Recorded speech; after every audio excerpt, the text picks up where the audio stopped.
Well, hey guys, earlier this week I've already filmed a video for you guys. It should be up, reviewing these under eye bag tightening products. Man, they dry out my eyelids. But it got me thinking, you know, my under eye puffiness has improved so much since getting myself to sleep on my back. 10 or 15 years ago, I used to wake up always with puffy eyes in the morning. I mentioned this last weekend, but that pillow I have, the Sleeping Glow one, oh my gosh. It makes all the difference too, because like if I stay in a hotel, I notice a difference right away, just in like my neck and everything like that. But along with under eye puffiness, under eye dark circles, a lot of it has to do with just your anatomy based on genetics, but then of course age related change around the eye with some bone loss, thinning of the skin related to cumulative sun damage, and kind of redistribution of fat makes those under eye hollows a lot more prominent. And skincare products are really not going to address that, aside from concealer. But I've said this on here before, I haven't think dark under eye circles are an attractive feature. I don't know, they give like a artistic / intellectual staying up late reading or something. Nothing to feel bad about. Coming in this morning with Skin Aqua UV Super Moisture Milk because it's light, it's liquidy.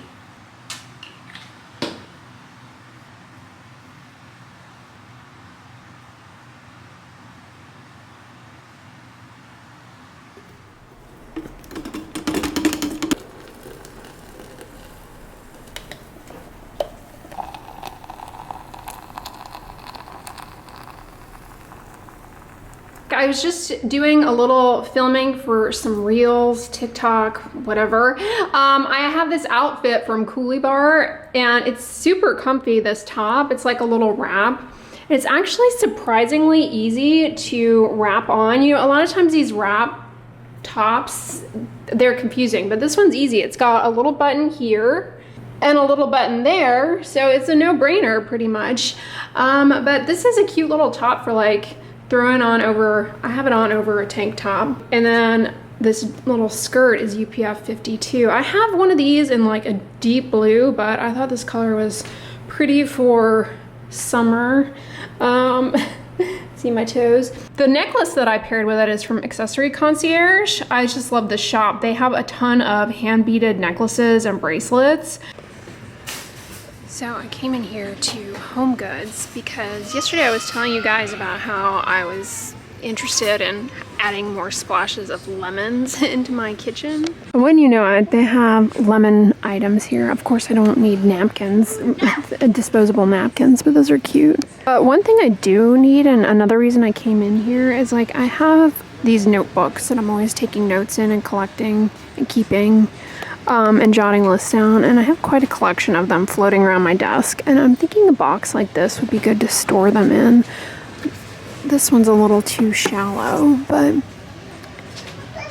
and the rest of them are a little juvenile, although I have to admit this one's really cute with the ballerina on it.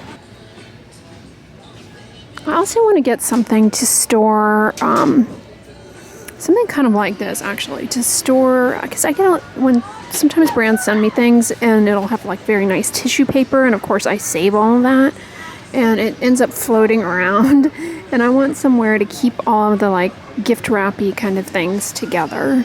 I'm not a fan of paper plates, but aren't these beautiful? You could definitely use these as decoration, even like to stick them on the wall. They're really pretty. For a party, you know, stick them on the wall as decoration. I think that would be cute. All the 4th of July. This is kind of nice to hang on the outside of your house. Bunting. Check out this wreath. Isn't it cute? These stars. This doll, when I went to that, was it Decorator's Warehouse place? I forget what it was called. They had tons of these kind of dolls. Elf dolls. I've never seen him at Home Goods though. This little gnome, of course. He looks like he's about to fall off. It's making me nervous. I have to I have to reposition him. These are cute.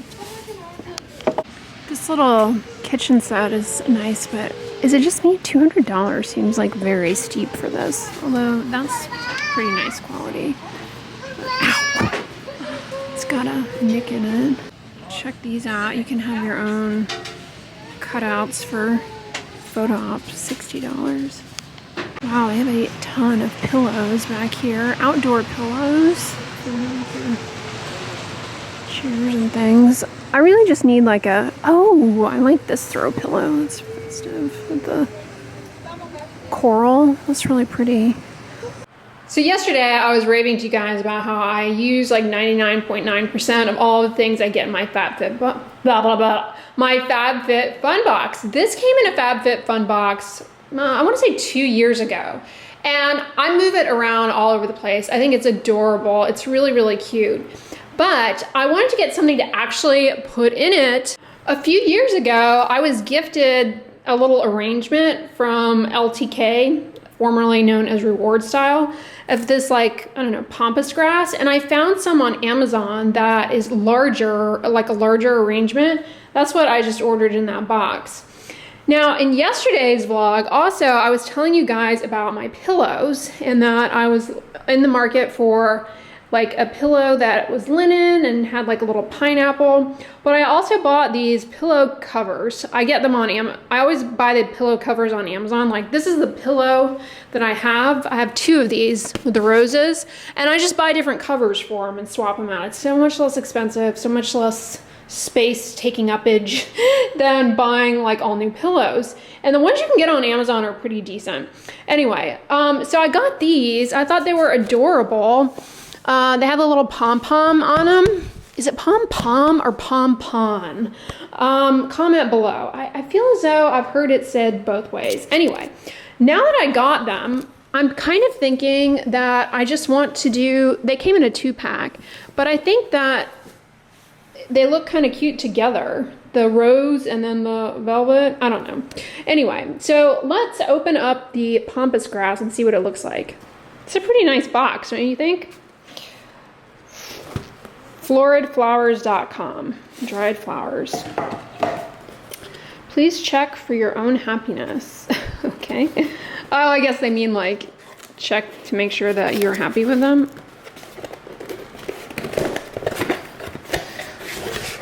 Ooh, thank you for your support. Make every bouquet with your heart. I have to say, the wrapping is really nice. That came in there. Lots of thank yous. This paper is really nice too. I'm definitely saving that. It's like not just tissue. It's something you could definitely, I mean, you can reuse tissue, but this is like a thick material.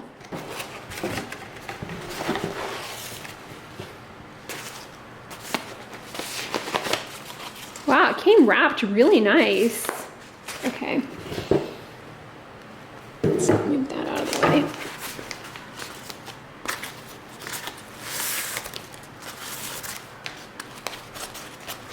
I went through a phase like 10 or 15 years ago where every week when I went to the grocery store, I would buy fresh flowers.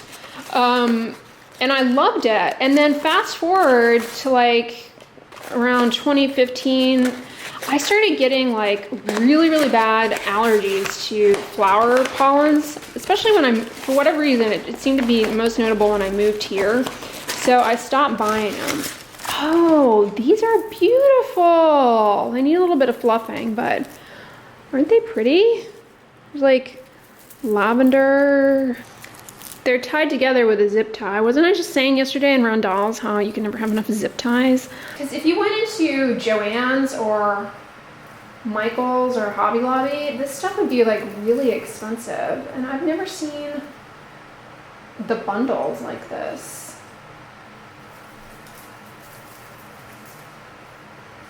There are quite a few pieces in here.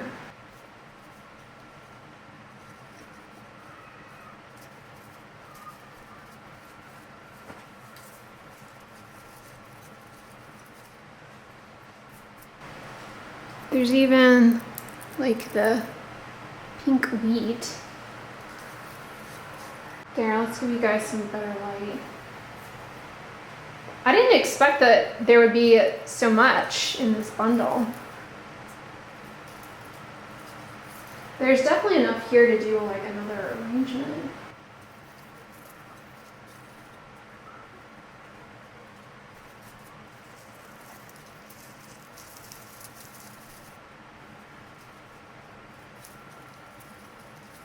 The other reason I picked this is because the arrangement that I've had for a few years now, it does not seem to attract dust.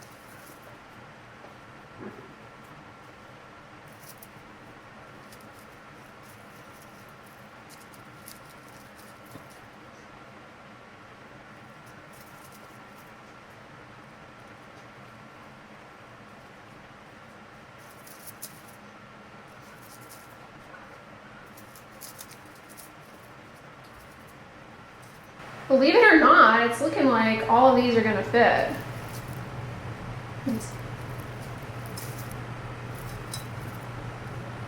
Do y'all remember when HGTV used to be like a lot of actual decorating and crafts, not so much, it's all, HGTV now is all like home renovation real estate, but back in the day when HGTV first came out, they used to have arts and crafts shows. They need to bring that back. And then for a while they had the DIY network. I think that still exists. But similarly, the DIY network, didn't it just kind of get taken over with like home renovation / real estate stuff? Which, you know, I guess pivot to whatever it is that people want to watch. But I miss the craft shows.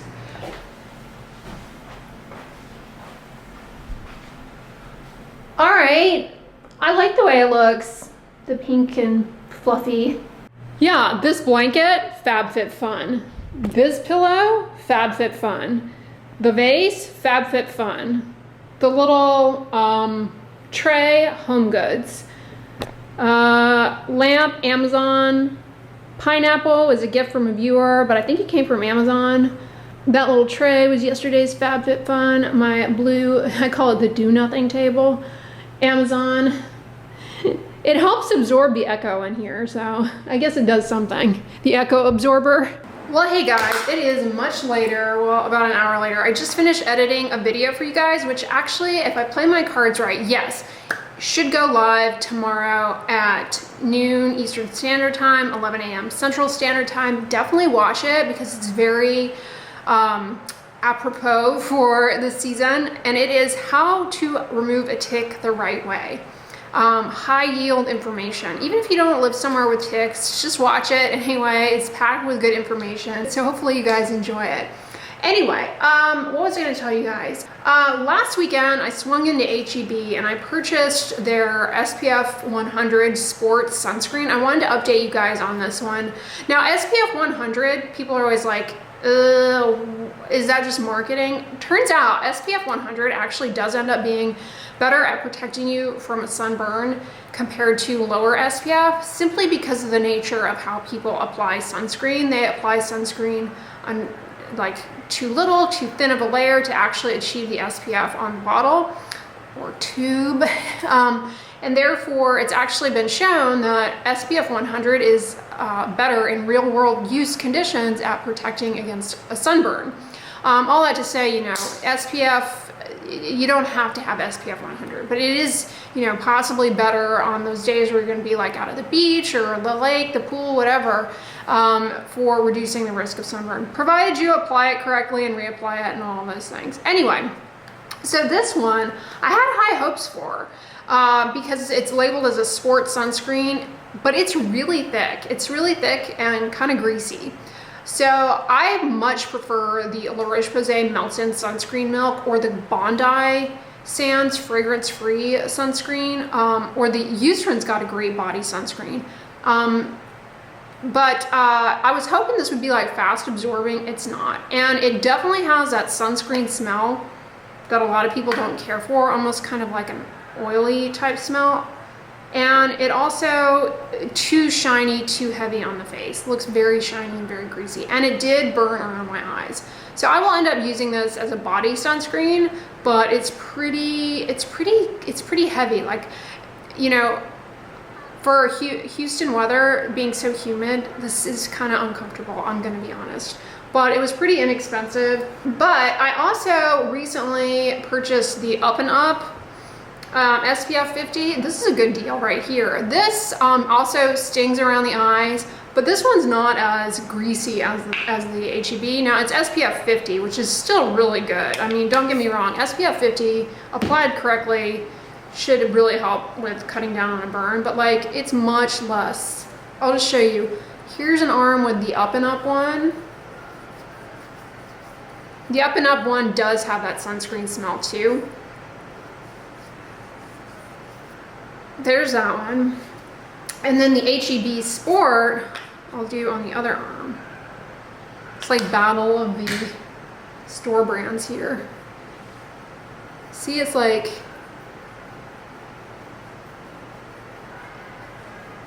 I got it on the side of my arm mostly, but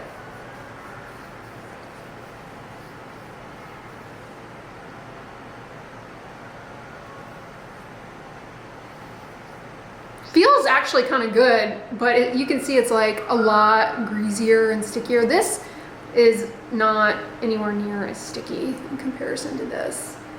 Like this is still feeling sticky icky.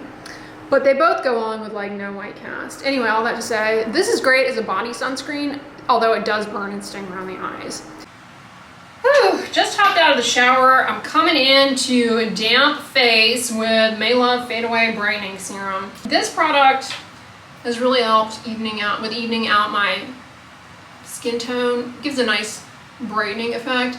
That being said, recently I filmed a video for you guys, and it should, honestly, it really should be up at this point, so you need to watch it, because in the video we talk about reasons why skin color changes, whether it be dark spots appearing, red spots appearing, white spots appearing. I give a lot of reasons, not all of them, but several. And in that video, you will see that not everything that is a dark spot is going to be caused by the same thing, be approached the same way, play out in the same fashion. So a one-size-fits-all approach is just not it. You know, if you take anything away from my videos, it's that, you know, the saying, what works for one person doesn't work for someone else.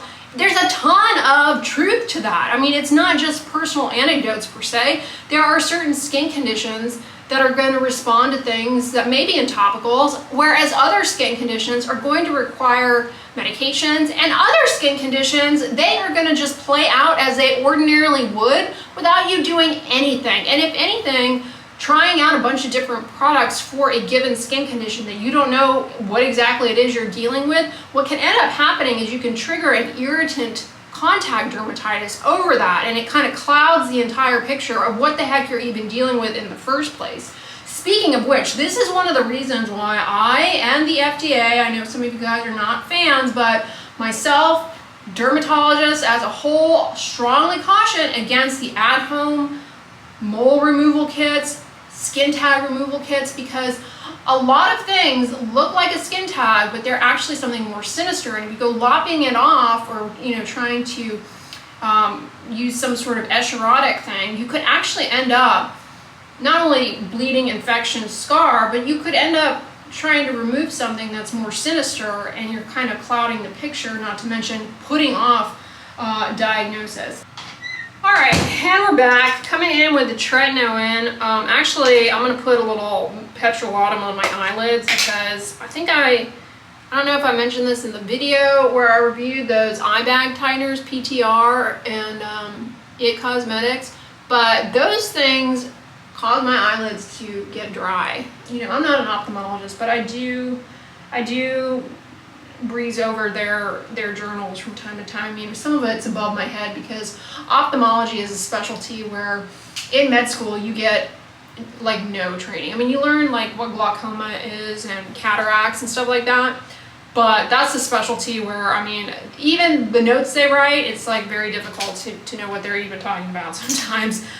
They are kind of like dermatology, in the sense that the residency is really where you learn most of your book knowledge for the specialty, along with direct patient care experience, treating those diseases, but you don't get it really in med school. I mean, you get it if you do an elective in that specialty, which only people who want to go into it are gonna probably do.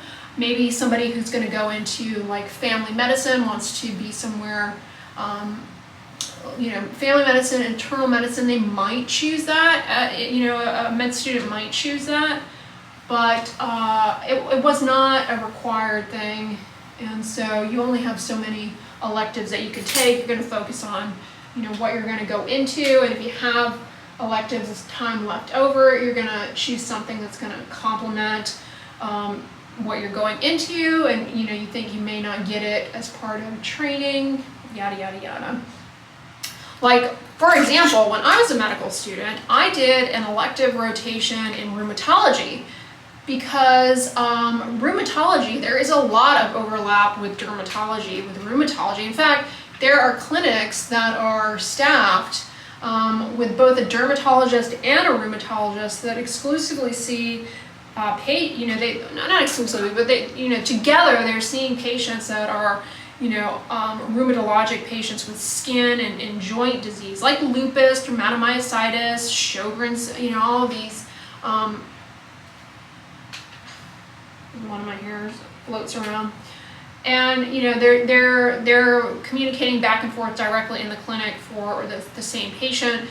You know, the derm is coming in and chiming in about how the skin disease looks, and you know, skin is a manifestation of what's going on internally, and you know, then they're tag teaming as far as the medications. It's more of a team approach. When I was a medical student, knowing that I wanted to, you know, I was applying to derm and all that, I did a rheumatology elective, which, you know, was great because I saw a ton of rheumatology patients who had a, you know, really great skin findings. So I was already, you know, seeing a lot of that before I even started my derm residency, and you know, I was studying that when I would go home at night, so that, you know, when I started my derm residency, I already had a good foundation in rheumatologic, you know, the skin manifestations of rheumatologic disorders.